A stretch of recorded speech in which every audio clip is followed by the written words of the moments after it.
Okay. Wow, we are back. It's been... I actually don't know. There was a point when I was doing one of these like every other day.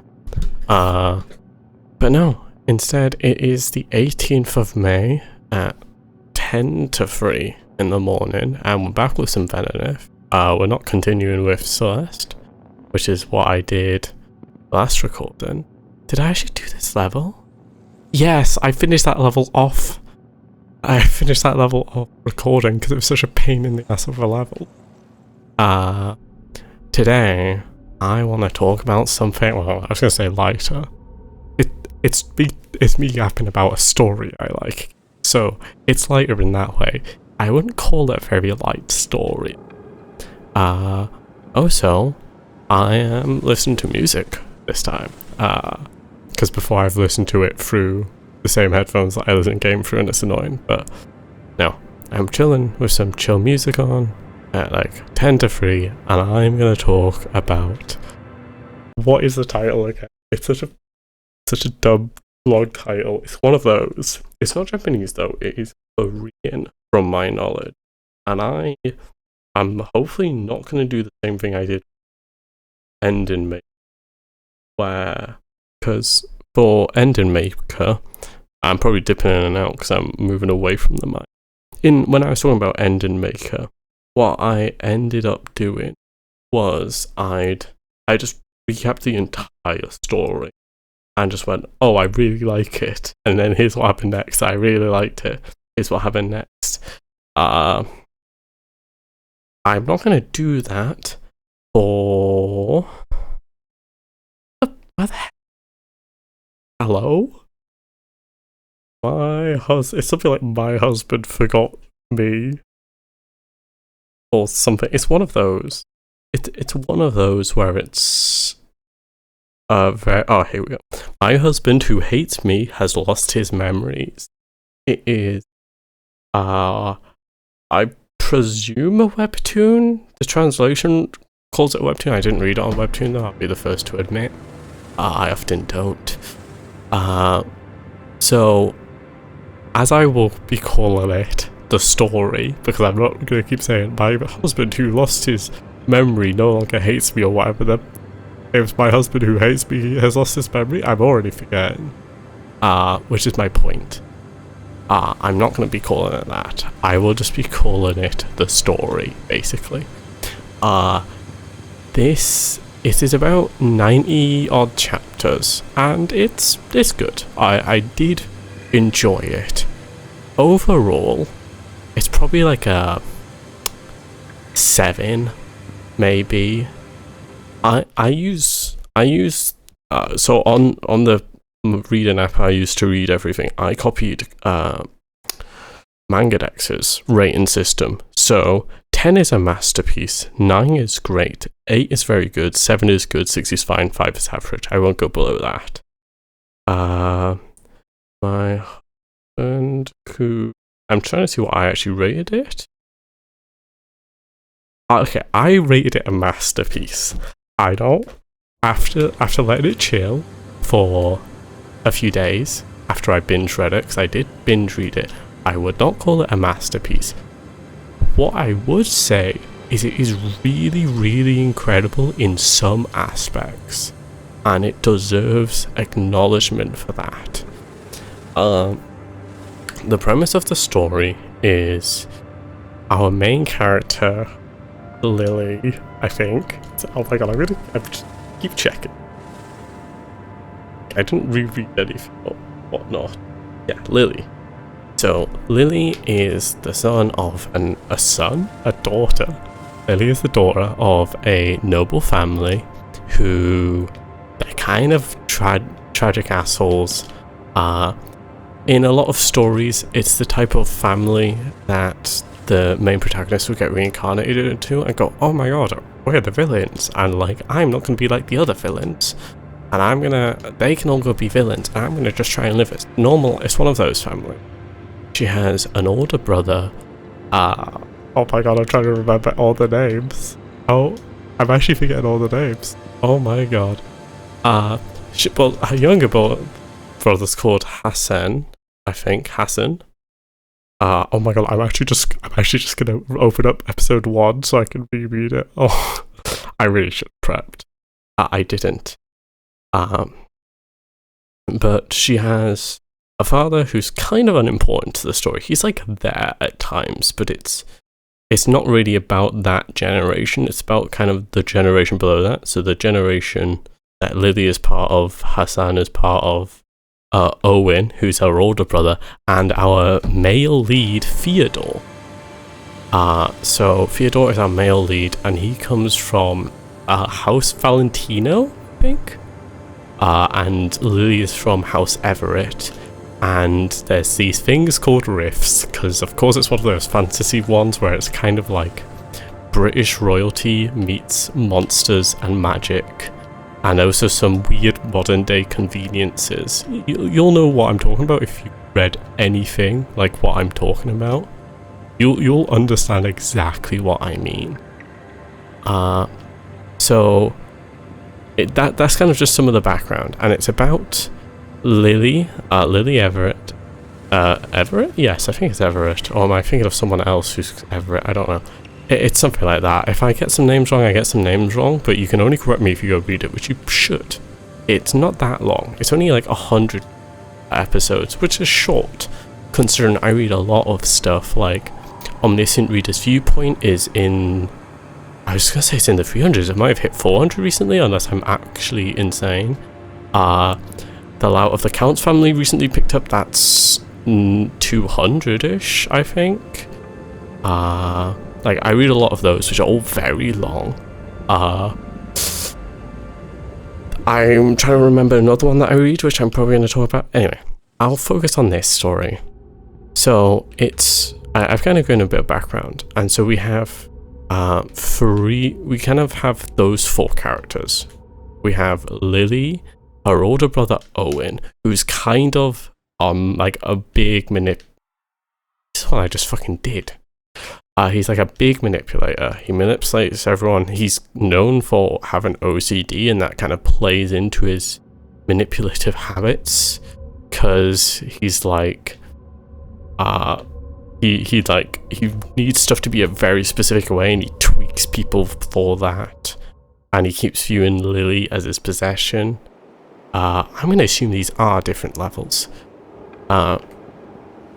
And then there's the older brother Hassan, the younger brother Hassan, sorry, who kind of constantly harasses her, but doesn't really do anything physical. Just kind of harasses her and causes harm. So basically, Lily, who is an adopted daughter. So for reference, the Everett's family had the son Owen. Then the Duke, the father, adopted Lily from a maid mother. No blood ties, none at all, just for like, yeah, this girl looks close enough, she'll suit. So adopted Lily, and then had Hassan, I believe. Thinking about, because Hassan's her younger brother, but she probably adopted after he was born in hindsight. So she's very much kind of just been brought up as kind of this disposable like chess piece whose only kind of exists to help push the Everett's family agenda. And they have an agenda. The family kind of has a lot of the kingdom under their thumb. The king's kind of very, very useless. He's basically non-existent until he appears and then stops appearing. He's basically a non-presence, but we're kind of told throughout this. Oh, so I'm going to be trying not to spoil this too much. I want to be clear. I want you to go read. So I'm going to be trying not to spoil this. If I am going to go into spoilers, I'll say. So, Lily's kind of been brought up in this household where she's always only just kind of been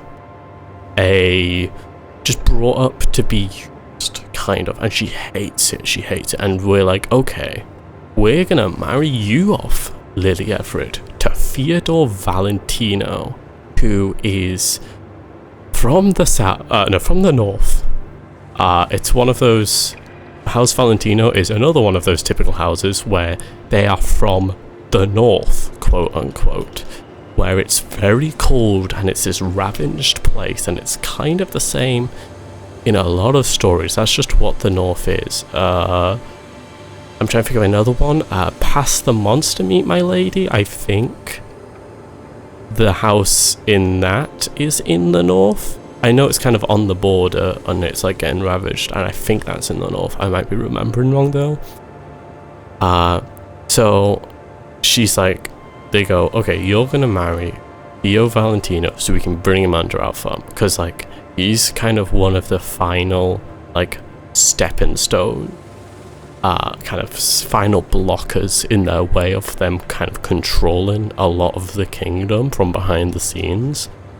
But there's a problem. They're like, we don't know if Theodore's gonna like accept the marriage proposal, because it's like, because he's like his parent, and I'm probably bad. I haven't rehearsed anything. If I had rehearsed, I probably could ramble a lot better.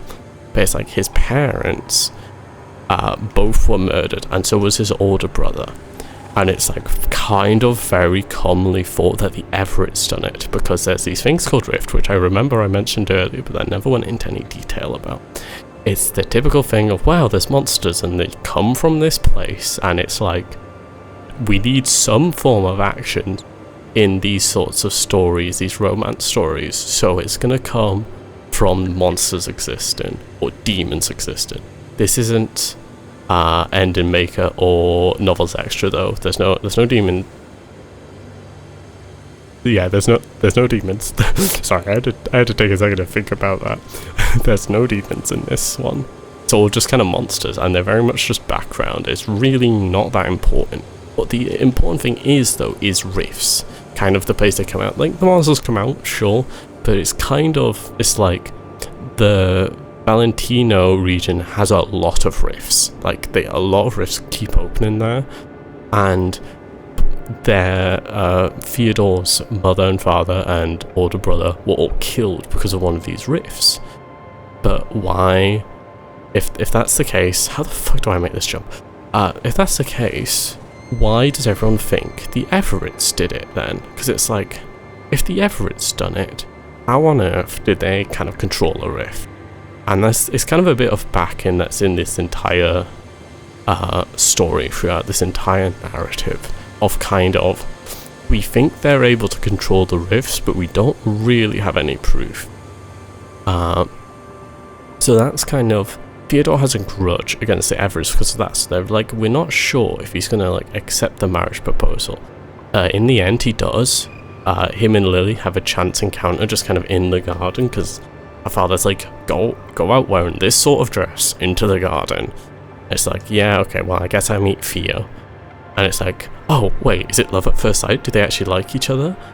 And so he accepts. It's like, okay, they basically not exchanged a word other than Theo saying, you look cold in a very skimpy outfit. That her father was like, you've got to wear a skimpy outfit to try and seduce him.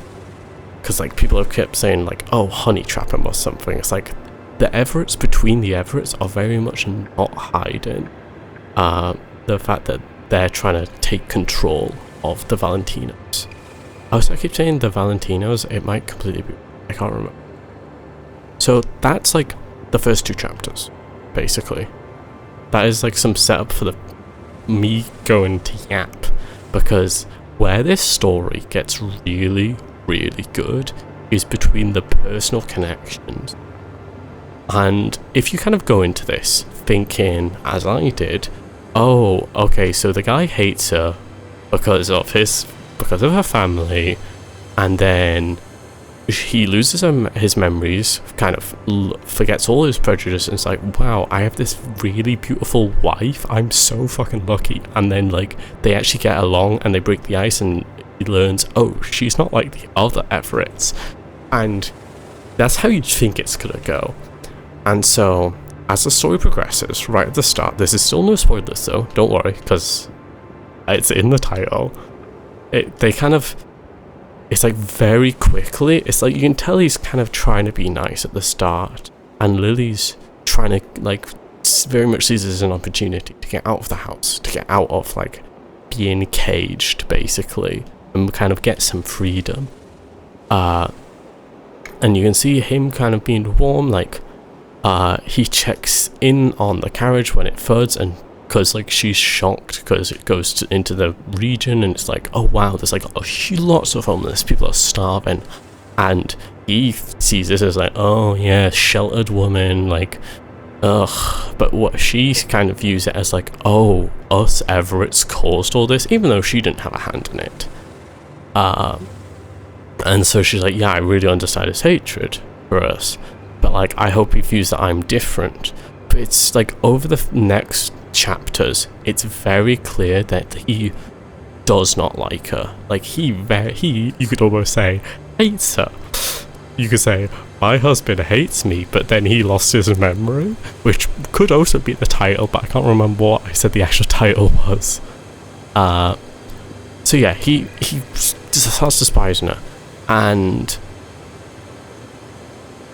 then he goes out to fight. A load of rifts are appearing, comes back, completely lost his memory. Like, she checks in on him in the hospital bed. She's like, how is he? He's like, just kind of doing the basic things, because, for reference, by the point he loses his memory, she's been there a year and a half, kind of getting on for 2 years at this point. And so it's like, she's gotten used to this bullying, constant bullying from all the maids. The only one who doesn't really bully her is the one maid who came with her, who was kind of new when, like, they were trying to sort out the marriage with Theodore. So like, she hadn't been around the Everett maids, who also despised Lily.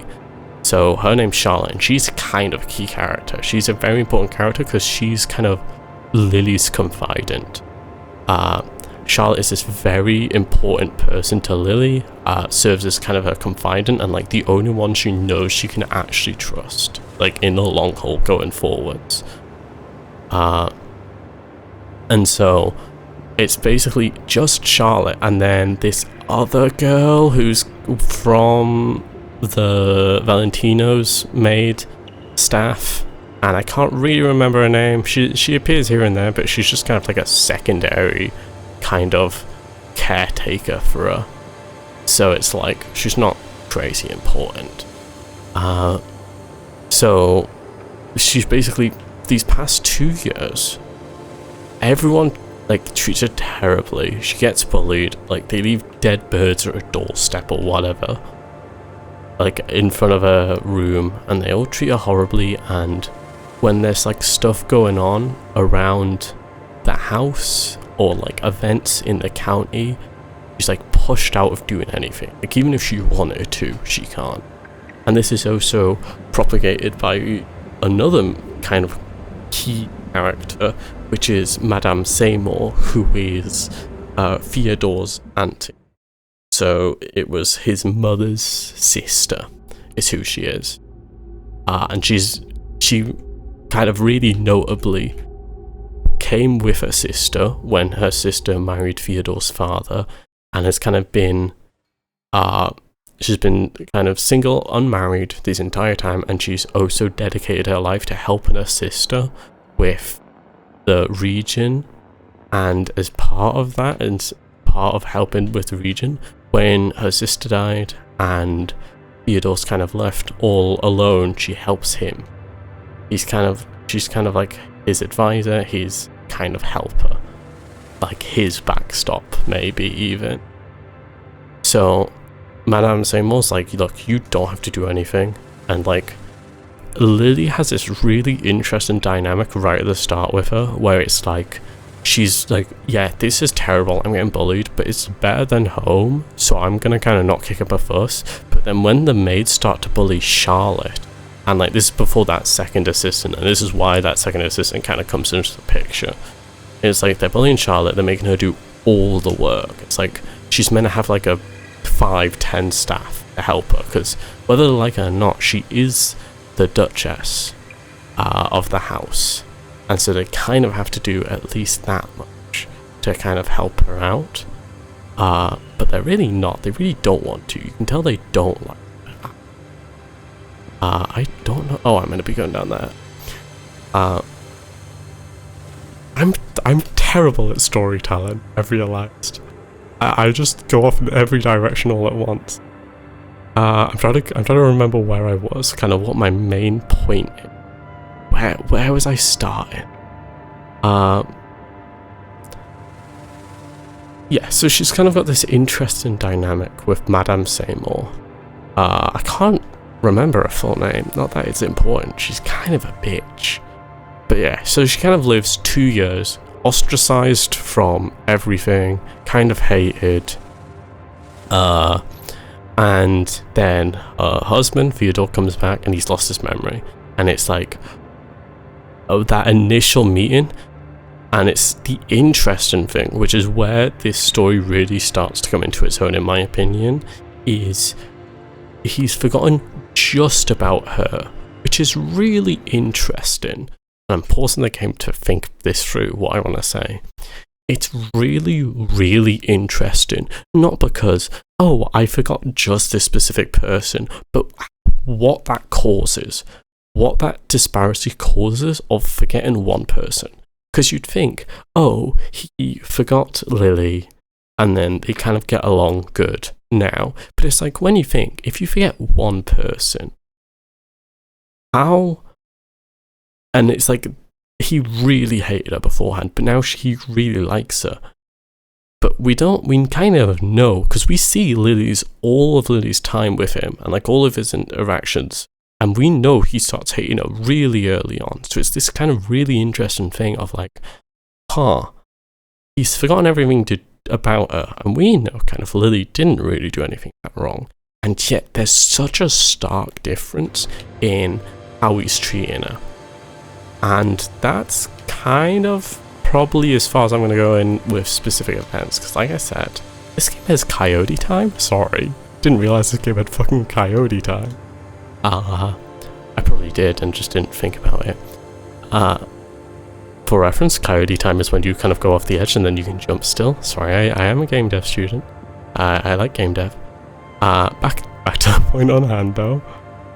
Aside from all my incessant rambling, I'm not going to go kind of too much more on stories, because I've talked about the first 15-20 chapters, which is kind of where he loses his memory, and I don't want to talk about too much more past that, because what happens is really interesting. Kind of like the events themselves, like I was kind of caught off guard because I thought it was going to be like a much simpler, much more typical story, and it actually, honestly, I wish it lent further into kind of the drama, because I wanted more drama, and I felt like they were holding back at times. But then I read the end and note for like after thanking people for the series, and it seems like they had to hit age rating, so I might read the original novel, because it was originally a novel, so I might read that, and then I might do another rambling on the work. But the reason I really liked this work is this super interesting dynamic between Lily and Theodore. Because if you think, this is kind of why I really recommend people read the story, especially if you've read others and you're like, oh, he forgets his memory and then he actually likes her and they get along and it's kind of wow, and then it's like they're great, and it's like, is he gonna get his memory back? What happens when he gets his memory back? Is he gonna hate her? It's like it takes all that and does some really interesting stuff with it, or between this push and pull between these characters in a way I haven't seen being done before. And I've read a lot of shit, although I will admit this sort of romance isn't something that immediately pulls me in. There's so many works of like my husband X, my husband changed into a different person at night, my husband isn't actually ugly, my husband, I'm trying to think of other ones I've heard of. These are all actual titles I'm pulling off my dome, by the way. My husband has a child, probably. There is quite a few about, marrying the main character's grandpa, I think's one. It's like the lead isn't the father of the hero, it's like the grandfather she goes after or something. I don't know. And he is old. He's like an actual grandfather at that point. Anyway, well, crazy titles aside, if you've read even a few, and even if you haven't, I'd really recommend reading this because the character dynamics in this are so incredibly well written. I'm going to kind of go in tiny minor spoiler kind of with how this goes. I really don't want to spoil much. It's probably fine, but I do want to kind of talk about it a bit more, and in order to do that I kind of need to like talk about more of the details. So, warning, if what I've said is enough to convince you to read it, go read it.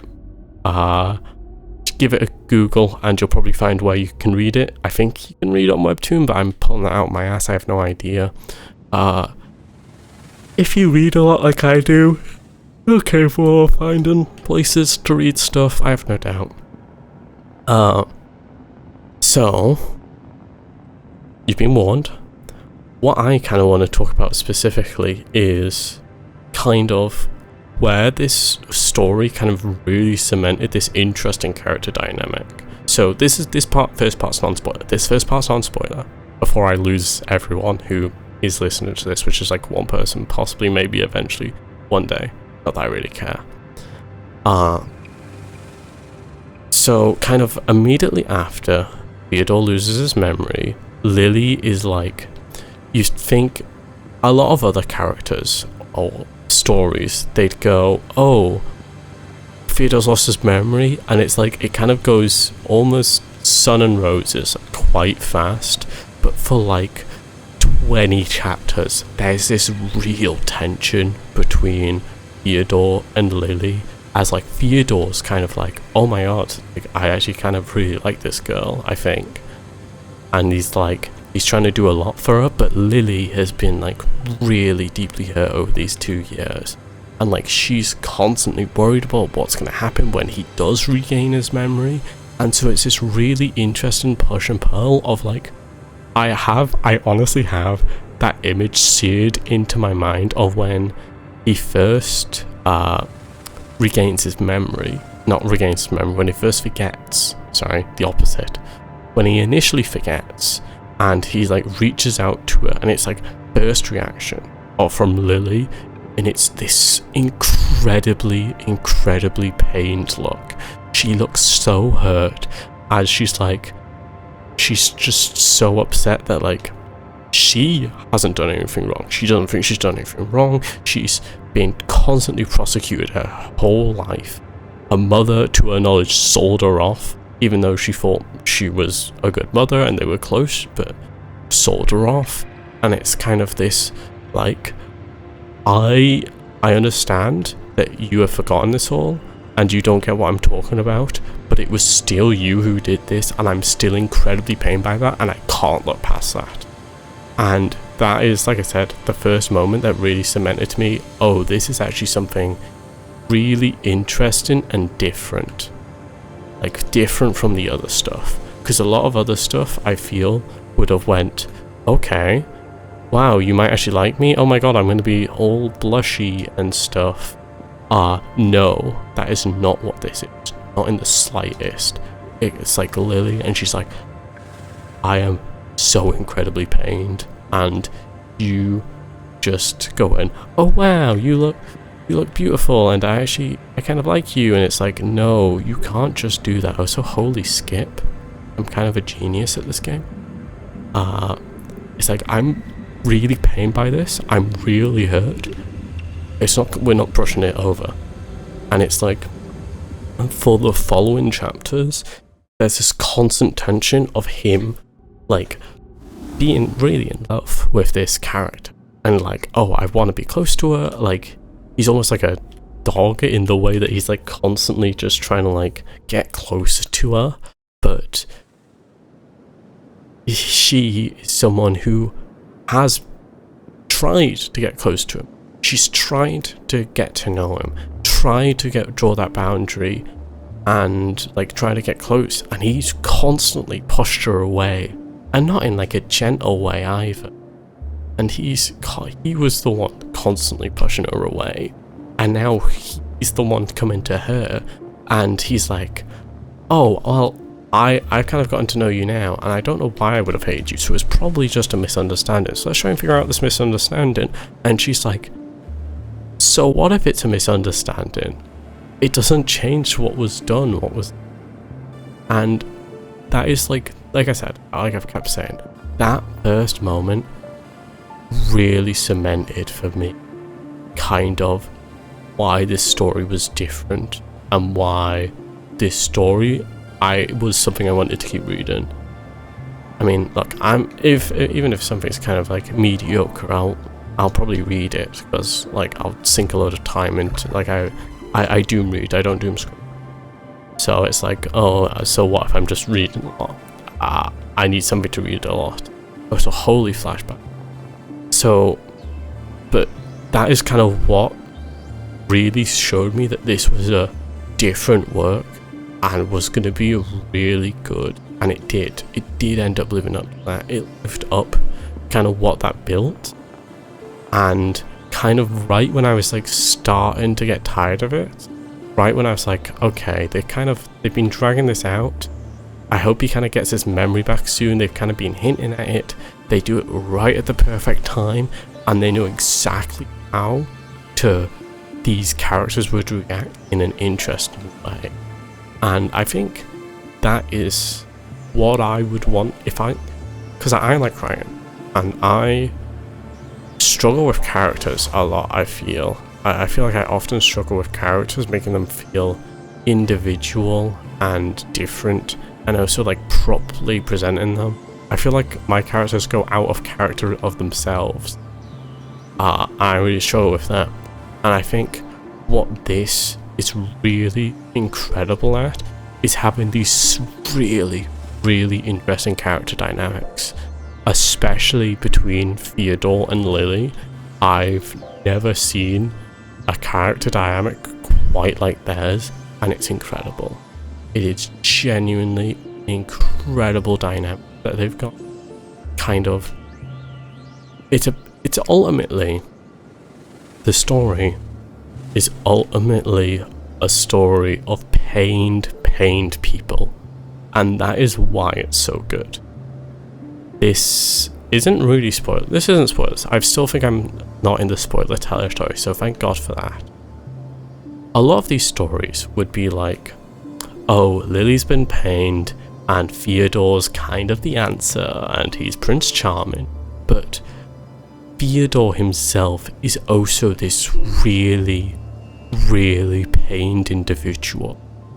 And this story makes perfect use of that, especially later on, where it kind of, because the first part of the story is really about Lily's suffering, and then as we kind of come into the second part of the story, it really starts to bring to light Theodore's suffering, because ultimately these are people who have suffered under kind of others' greed, under the Everett's greed especially.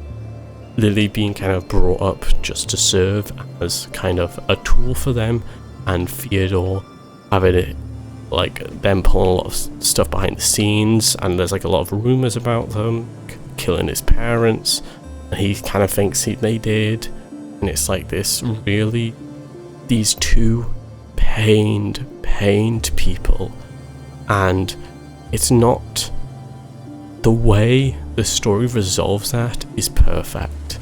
It's actually, I get it can be hard to end a series. Obvious, when you've built something up, it's hard to neatly wrap stuff up without saying, let's give them 20 more chapters that like wrap up every tiny single detail. This story ties it up really well. But ultimately, the best thing about My Husband Hated Me Until He Lost His Memory, or whatever the hell it's called, is the best thing about it, undoubtedly, just their characters, how they interact, and how they learn and know each other and get closer. And it's so uncliche. Like, I'm trying to think through my words before I say them, because I don't want to spoil them and then I forget what I was going to say. like I said, it's a story of these two really pained people coming to terms with their pain and trying to find solitude and freedom. And obviously there's a bit of action tied in there, and there's magic and there's spirits and stuff, and you know, it's kind of par for the course. But it's all backing. It is all backing for these two wounded individuals who, right at the start of the story, they go, oh, maybe this person could be someone to help me with my wounds. And then all that ends up happening is their wounds propagate. Their wounds get worse. Because of each other, even if it wasn't intended, they cause each other's wounds to get worse, and they end up hurting each other. They hurt each other a lot. And then it's about coming back from that and saying, maybe we can still heal each other. It'll take time, but maybe we still can. And in a time of people wanting hopeful media, of like people massively praised in Project Hail Mary, which is an incredible story. Loved the film. I wish I could have saw it in IMAX. I just didn't get the time, which is insane because there's an IMAX for a month, and that's a terrible excuse, but it's true. Sorry, sidetracked again. The book's also very good. I read that 2 years ago in Iceland. Not in Icelandic though, in English. In kind of a time where people are really desperate for hope core. When in a time where they're desperate for hope. I want to get the full title for this. My Husband Who Hates Me Lost His Memory is in a time of people seeking hope and hope core. It is a story of realistic growth and healing. It is a story where I'm thinking of phrasing. Like I said, it's a story of people healing, and it's not necessarily in the super hope core way that other things. It's not like, if you want hope core, if you want pure world saving hope core, you should watch Project Hail Mary. However, if you want something realistic, something of people healing each other in this really deeply personal way, possible only to them and possible only to those who have went through it like they had. What the fuck am I supposed to be doing? I'm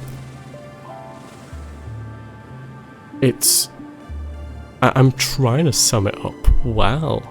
I can't. Like I say, it's a story of people healing each other, and it's not the hopeful. It's not necessarily the most hopeful thing. Like I said, it's not Project Hail Mary, which was ultimately has been taken to be this really hopeful piece about human connection and finding people even when is this an invisible fucking kill? Never mind, it's not. Overreacted. Project Hail Mary, I know I'm probably getting distracted constantly. Project Hail Mary is a story of hope, of no matter what, you can find someone who will help you, who can be there for you in the same way where Rocky was there for Grace and Grace was there for Rocky. My husband lost...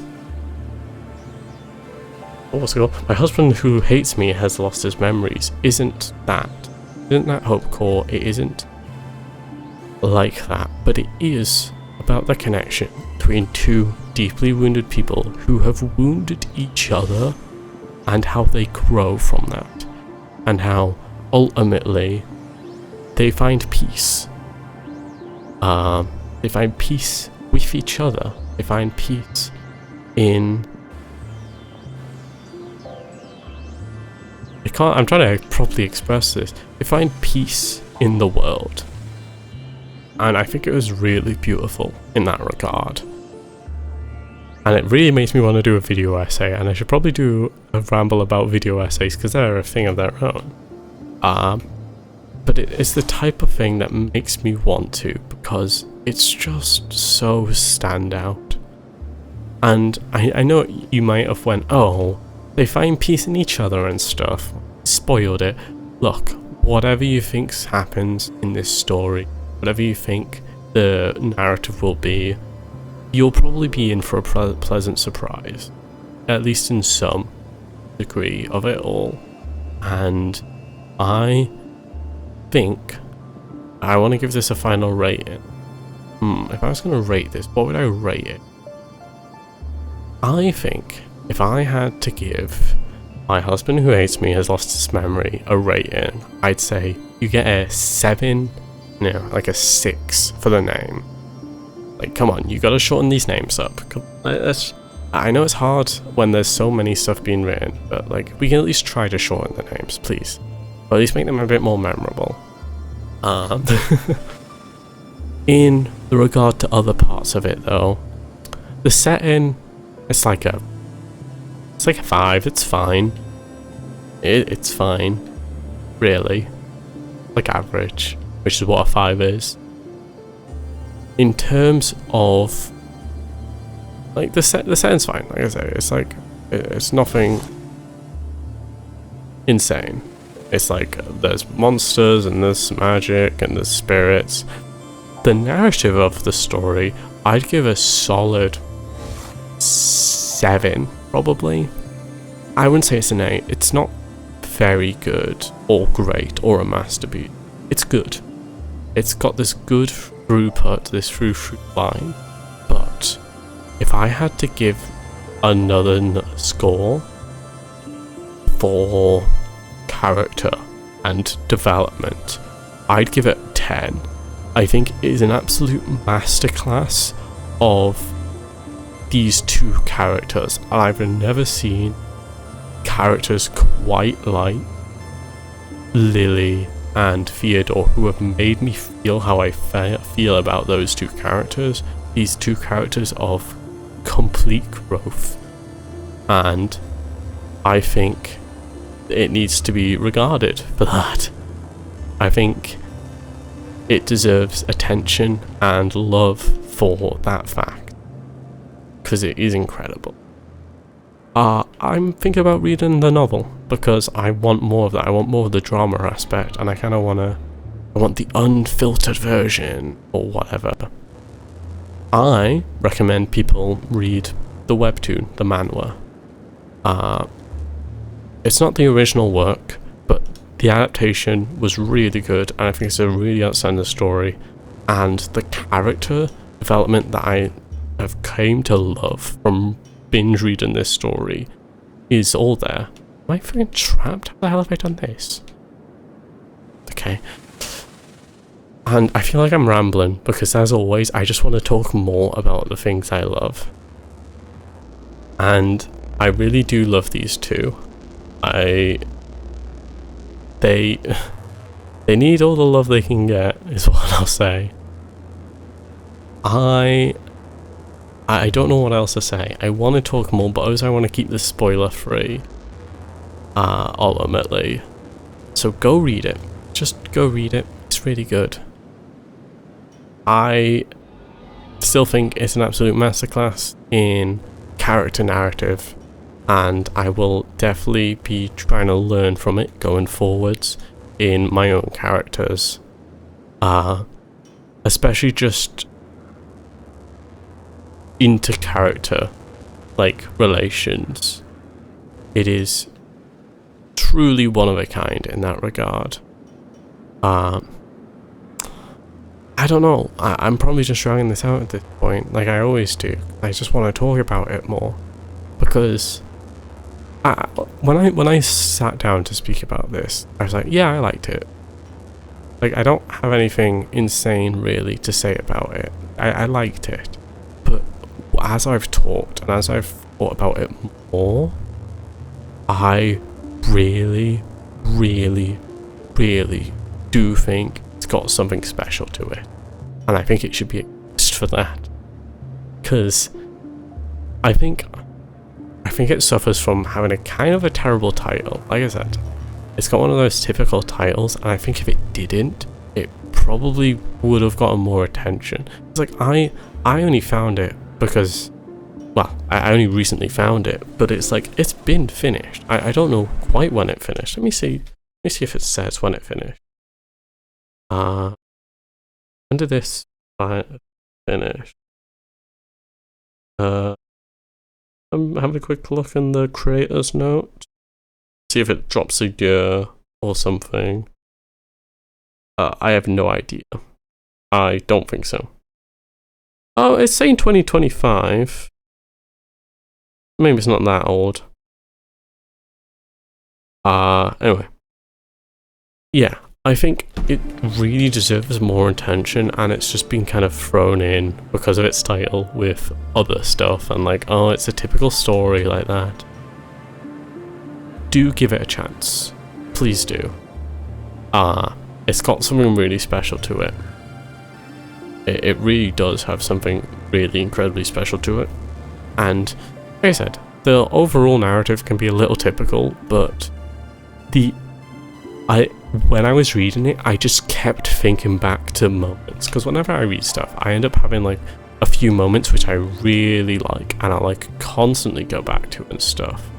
This was one of those where that moment I constantly go back to was always this Theo and Lily like connection, which is unsurprising. It's what the story's about. It's about that connection, but I mean it in a much more fundamental way of not just them, but these points where it's like this really incredible writing of these people who are, as I keep saying, deeply hurt and wounded individuals who like constantly, it's not like, it's such a complex character narrative, which is so amazing. I never expected to get such a complex character narrative out of this story when I first read it, when I was like first reading it. I was like, we'll see if it's got anything. I might read 10 chapters. I have the time. Like, the cover art seems interesting. And then it was just kind of, as it flowed, I was like, oh, he's forgotten his memories. She's going to start swooning, and then she just snaps back. And I think that image is seared into my brain. I've managed to drag this out for 50 minutes. I'll probably stop now. Please, if what I've said sounds at all interesting to any degree, just go read it. I don't need anything. I just want to share my love for the things I like. And this is one of those. This is a story that, overall, I think I'm going to give an 8. Maybe a 9. And that is really pulled up by the character interaction, the character dynamic between the two, but also I don't think I've ever seen a character dynamic quite that good in that way. I mean, there's some good character dynamics in all sorts of media, but in the way that it's done in this, it's just one of a kind, truly. So go read it. I like to think I haven't really spoiled anything. I hope I've said just enough to get someone interested in this work that deserves more deserves more attention. I'm going to consider trying to find the novel and reading that. I doubt it has an official translation. If it does, that would be incredible. We need more works getting translated. That's a complete side point. We need more works getting translated, especially web novels and stuff. I want more physical releases. We only just kind of get an omniscient reader's viewpoint, and that had been finished for years at that point. They'd finished that years ago. And I'm reading Lord of Mysteries currently. That's incredible. I haven't read it in ages, so I need to finish. I have the second book, and I haven't finished volume 1, but that's really good. I'm loving that. They're doing the Count of Louts family, which I've read half of the first book. And I want the Novels Extra to get like an official, I think it might actually have an official translation, but I don't think it has a physical release. I want more translated works to get physical releases, and that's I think my ultimate point. And if I look into it and it turns out this doesn't have an official translation, I think I might just crash out. Because I actually, now that I've thought about it more, I really do want to read it. I think I might check right now.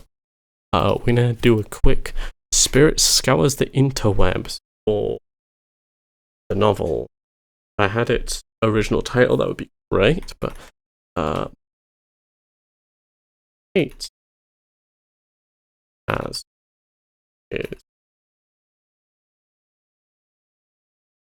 I'm trying to find the official place you can read it. Tappytoon. Tappytoon.com. You can officially read it on tappytoon.com. It does cost to unlock them all, but that's pretty typical. That's how these things make their money. It's apparently had 1 million reads. Apparently it did get some attention, which is great. I'm really happy to see that. Oh my god, it's actually just finished. Oh my god, the final epilogue came out March 16th of this, 14th of this year, and it finished November 1st of last year. So it took a month or two to then do the epilogues. So, wow, okay. Way more recent than I thought. Incredible. I'm trying to find the novel of it, though. Novel. I'll say this, not a big fan of the cover art. It's one of those very typical cover arts where they make, it's like a style that could never actually be drawn, like, consistently. So it works quite nicely for cover art. I'm not a huge fan of it, though. Truthfully. I don't think it has an official release, which I'm not fucking surprised. That sucks. It really does suck. I really wish it did. Well, that's just another thing where I will suffer. Does it at least have a translation where I should probably do this off, but I want to find it, and you guys can listen to me holy up a little longer. That is the webtoon.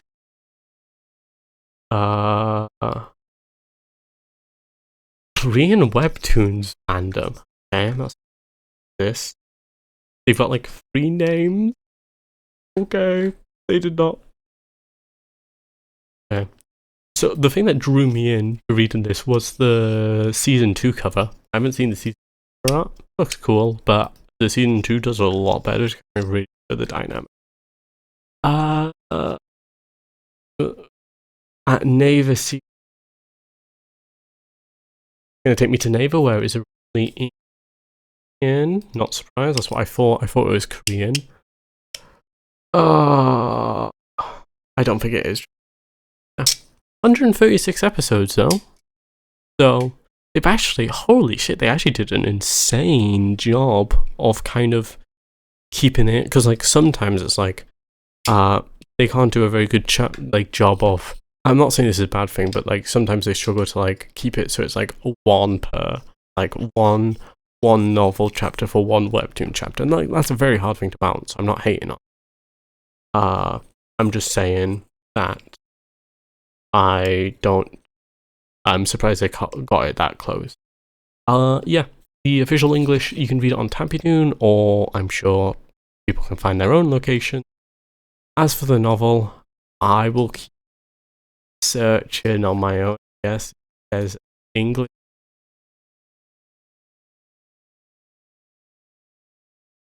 Does it exist? It does. Unless, machine translated and 0 chapter, I think. Oh no.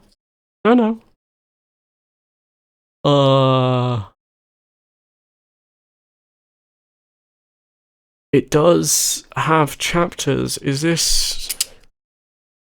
this machine translated though? The first word I see, sissy, S-I-S-S. I'm not sure if it's an actual word or not. This might be machine translated. This is a machine translated novel. It's got no, like, hasn't got a fan translation, nor does it a official translation. sucks. Unless there's this one place, right? I really wanted to find it. I said, I really do want to read it. No. That does not have one. This page ain't loaded. Well, seems like I'll have to suffer, and maybe I'll try and find it. Or maybe I'll have to leave with the machine translate version, but also maybe I'll shoot off the sky. Or who knows? Who knows what's gonna happen? Anyway, that's enough of me trying to say.